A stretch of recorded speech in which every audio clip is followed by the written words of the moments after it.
Us Calgarians are paying more than ever, but what exactly are we paying for? I'm Max Penner, and this is Roughneck Radio.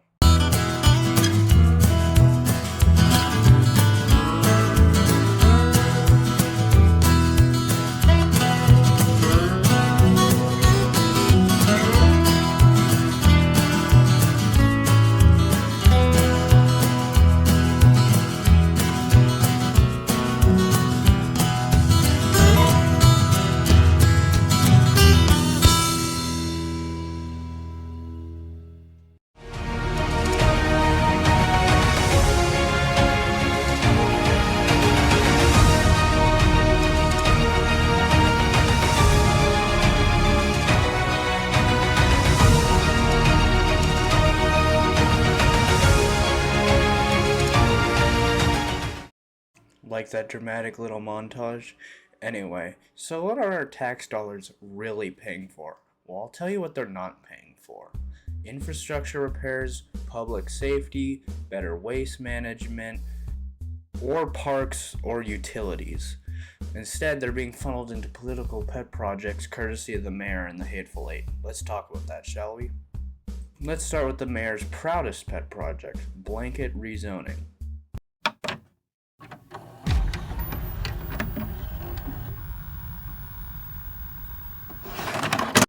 By definition, blanket rezoning allows a high density of developments across broad parts of the city. But here's what it really is. It's an attack on families and taxpayers pushing dense developments onto already established communities under a far left vision of central planning and control. But how does blanket rezoning happen?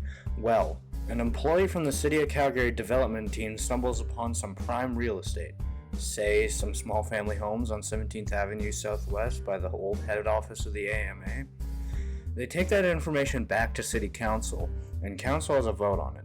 If it's overruled by the progressives, you get a big, large sign on your lawn, like this one. And then, lo and behold, this happens. Pretty messed up, right? And this is not a one-off thing. In fact, the same thing that just happened a few blocks down from the example I just showed.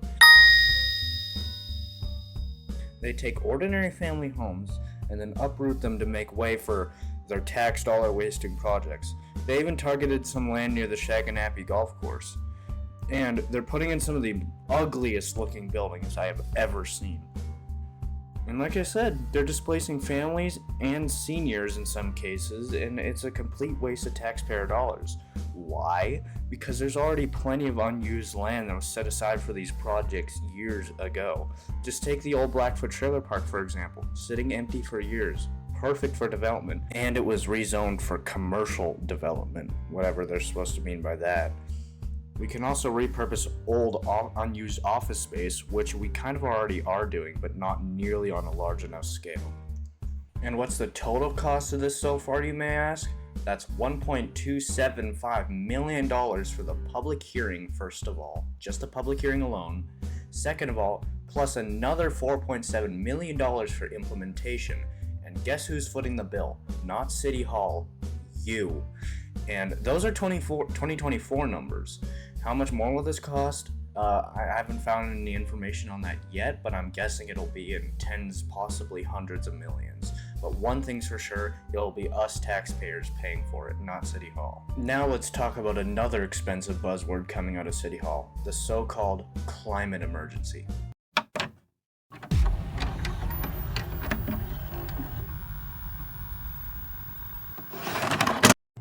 Insert dramatic effects here. Anyway, here's the real question. What does this have to do with wasted taxpayer money? I have an answer you're not gonna like. Everything. So back in 2021, the mayor and the Hateful Eight voted to declare a climate emergency.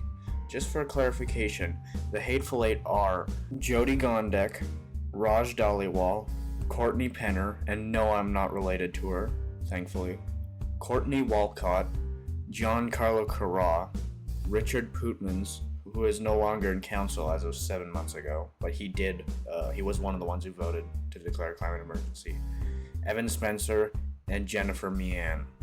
Anyways, this climate emergency calls for expansions to the City Hall bureaucracy with the hiring of new consultants which have fees of their own and the creation of climate equity offices. Another factor of this is they'll be likely spending millions on electric garbage truck trials, which for one would probably have extremely limited range and have astronomical costs due to specialized parts, maintenance, and manufacturing for the batteries. We should just stick to natural gas like most city vehicles use right now, or use propane, because both are very economical and abundant.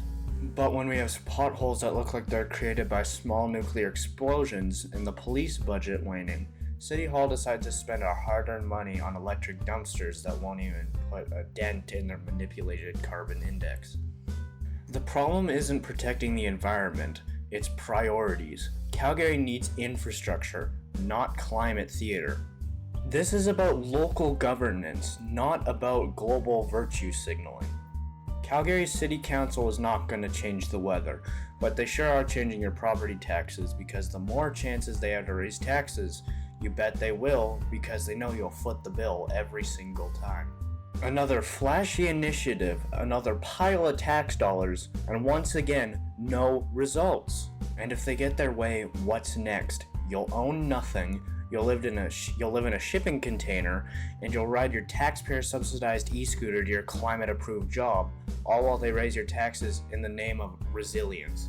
That's the kind of Calgary they're building with your money.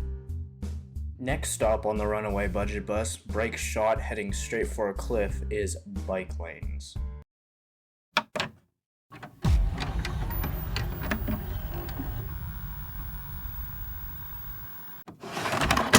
I ranted about this in my last video, which you can check out after this one, but it just serves a spot here too. This actually ties into the climate spending I talked about here earlier, because it's all a part of the same green agenda.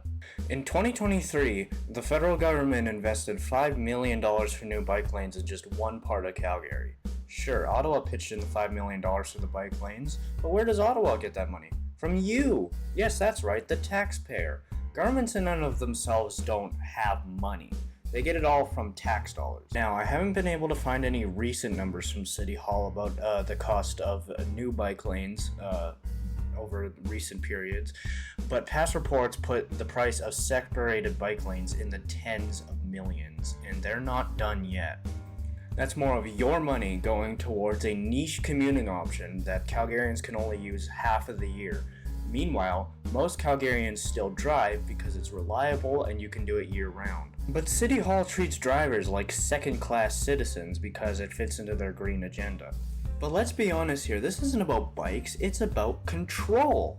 It's about pushing a one-size-fits-all agenda on your dime. For the record, I'm not against cycling. I bike myself. I've got my Trek mountain bike. It's very nice. But let's be honest here, this isn't a necessary expense, especially when Calgary's budget is already bloated, and public safety funding is shrinking and our infrastructure is falling apart.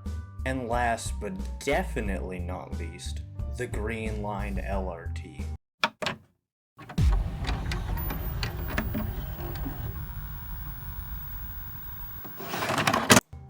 The original budget for the Green Line was estimated to be around $2 to $3 billion. But by 2017, that number had already grown to $4.65 billion.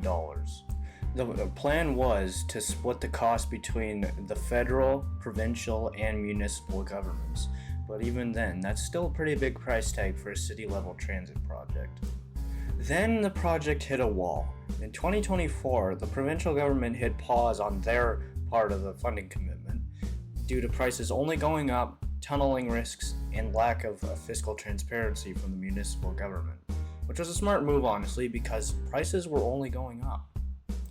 When the city returned with a new plan, the price was even higher. Stage 1 alone was now set to cost up to $6.3 billion. That is just for a single line, not the entire project. This phase includes tunneling under downtown Calgary, a high-risk move that can lead to even more delays, overruns, and unforeseen complications. We've all seen how that plays out before. Long story short, ground was finally broken about a week ago after the city and province reached a new agreement for funding.